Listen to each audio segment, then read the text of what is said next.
We are back. Ngayon naman po, pag-uusapan namin. Siyempre, kung meron po tayong mga love teams, sino ba ang nagpapasikat at nagbibigay ng energy dyan sa mga love teams na yun? Siyempre, ang mga fans. Alam natin, kumusta naman ang relationship nitong mga love teams na to sa kanilang mga fans?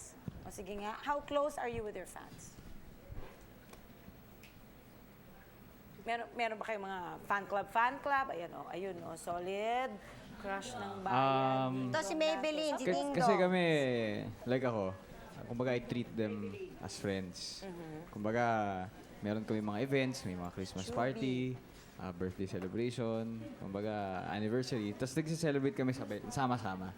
Kumbaga, Talagang you entertain them and you join them. meron talaga. Kaya sila nagkakagana rin to put up a club like that. Kasi may nangyayari. Kumbaga, May interaction with may you interaction, guys. tapos progressive siya, hindi siya stagnant. Wala, ganun lang. Oo, ganun lang, ganun. Ito sa mga girls na to, meron ba sa inyong may stalker? May? Wala naman, buti naman.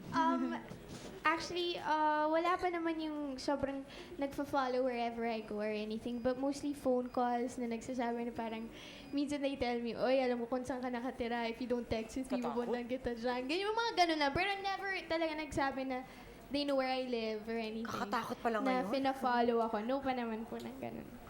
Okay. Sino ba napapaaway sa inyo dahil sa mga idol ninyo? Ayan o, si Joanne. Parang kanina lakas na sagot mo eh.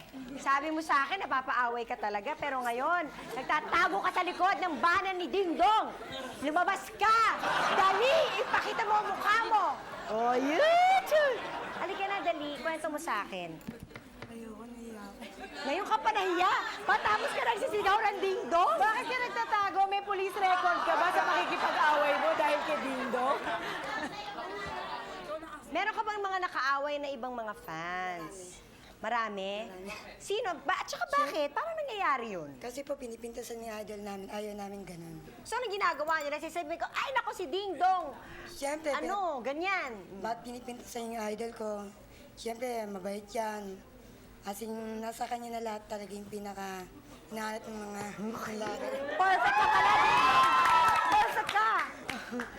Ikaw, anong ginagawa mo kapag may umaaway kay Ding Dong? Umiiyak ka? Hindi, nakikipagsapakan po. Ay, sapakan niya pala siya.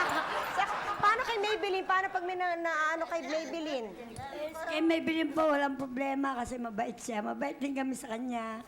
Wala kaming So, wala kayong nakakaaway? Wala kami nakakaaway kasi mabait yung iniidolo namin. Oh. Kailangan niya, suporta namin, nandiyan kami.